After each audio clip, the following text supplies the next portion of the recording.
4,800. Ne giwacho ni ka in ng'at ma ok dwar odno kata ok oyudore tinyalo kawo pesa ni koro kopo ni yudo ka Turkana bor koro inyalo kawo pesa ni chande mane gima iwacho. Wachna sani mondo kik achul. Ang'o mi kawo pesa na kaeto bang'e ing'eyo nitiere gimoro e pesa ka iluongo ni losing value mar pesa with time. 1,000 manyo higa mokalo kanyo Uhuru tiyonwa ok 1,000 masani.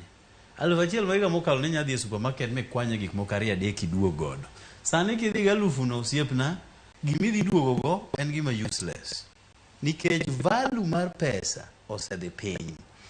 Jogo ng'adi 2,400 sani to idhi ng'ade kamano nyaka higni 7 nikech nyogi wacho ni ka ok iyudo ot bang' higni 7 to koro inyalo dhi kawo pesa ni. Idhi na mi 2,400 mane ichako go cha, not recognizing ni kaka ndalo medo dhi pesa ni no bende lose value. Mheshimiwa apenje penjo moro. En adier ni lokruok moko mane iwacho ni winjo bed ni timoni nomulo wach mar house levy ma inyalo duoke piny nyaka 1.5 koso gina weche ang'o muwinje od bura nikech ma en wach mosenyuolo paro mathoth ahinya kaka ikele ni samoro ng'ato ok dwar wach mar ot. Nitiere paro manyogi wacho ne onego gi table gino kawuono to ne ok gi table kata kapo ni gi table bang'e kane wasewuok to ok awinjo. Ne giparo ni gigole 3 gikete 1.5% kaeto giwe ni jotijo mondiko uge gin koro ok gigol koro ing'adi mana ng'at achiel ni. To gima whatever it is nikech wan ok wadwaro ot. By the way kiwuotho Nairobi ka kata mana Dandora kata mana Huruma kona gini kata idhi Karen kata idhi Kileleshwa nitie udi mang'eny ma ji pok odake nikech joma donjo e igi onge. Nitie mang'eny molo kata flats ma jo China gero ka mang'eny gi gina nono. Koro sirkand ni ng'ama ncho nyisogi ni udi onge Kenya ka midwa mana nugedi. Problem wa ok en ot. Problem wa en niya ngima mar dhano uketo bedo tweta ahinya. Kimpeko nago pesa na matin ma aloso ni nyalo dhi roma gedo dala. Kimpeko nago anyalo gedo ne waya moro maonge ot. Kimpeko nago omera moro mosechandore od lum nyalo yudo od mabati. Mbek ngima ne ji te weri gi wacho ot wan ok wadwa ot. To kata kinyero gigero utege go giwacho ni ka ok yudo ot bang' higni 7 to koro idhi om pesa ni. Osiepna ka koro kiny giwacho ni udi go ne ok oger koro ji dhi manyo pesgi. To bende pesa no dhi bedo available to ng'amo wacho ni bang' higni 7 Ruto ne ma pod dhi bedo president.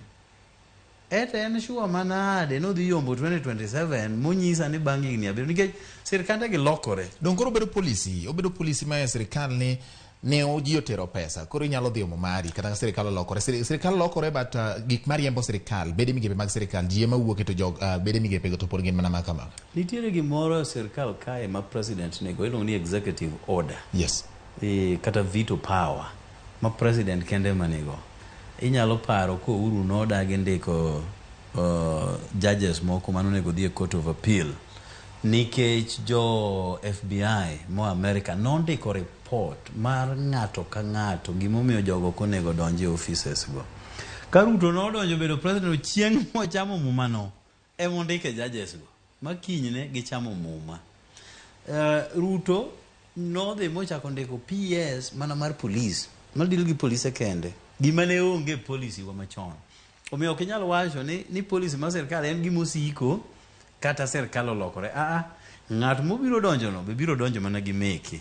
Koro gima natemo wacho niya udi ok odwar ke ji teni gi ot gimi ngima obed mombekore mondo ng'ato gedi.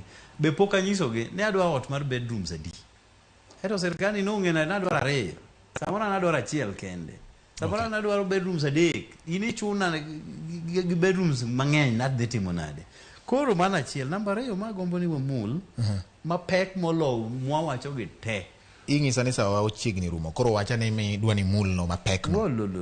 To mako ka donjo kani wudo mera tek manade dala ka. Gima awacho ni nitie gimoro ne oduogo piny ni VAT on fuel. Yes. Mauta ne ingeni VAT chik wacho ni natamala 16 to nikech Uhuru Kenyatta ne dwa cushion jopiny ke jopiny ne hinyore ahinya to kisemulo mauta timulo gimoro amora Uhuru nokoni gini wakele obed atamala 8 on VAT mondo ngima japiny ombekre finance bill miwinjo wuoyeni otere nyaka 16 kuma ne entiere chon nyiso ne sani fuel kidhi e petrol station petrol en siling 182 idhi med siling 15 wiye tiende ni wadhi chulo siling 200 kuom lita achiel to kisemulo mafuta osiepna imulo nyaka koda ni te nikech ilose gi mafuta imulo gimoro amora mantiere omiyo wawacho ni wach odni be bera wawuoye to waket pekwa e keto wach mar fuel ni odonga kamanyo entiere sani kihinyori osiepna gi finance bill magikelo ne and God forbid okodwa ni ng'ato hinyre watieki to insurance odhi omiyi pesa ni jogi wacho ni pesa no ipogo kodgi atamala 16 mar insurance no iduogo negi tiende ni hinyruok ni na ema ne girito Mheshimiwa make gi kanyo make kame make no bang kusego mbake od bura angeni ka uno goe kinyu bro goe ibro goe wabiro luongi mondo wachak wang'iyane ni gigie pek mane nikech japiny pod en japiny ang'o gini ma samoro nyalo bedo ma pek ahinya ne japiny kokalo kata koponi ogoye piny nyakora Ramogi ne wan gi Mheshimiwa Jared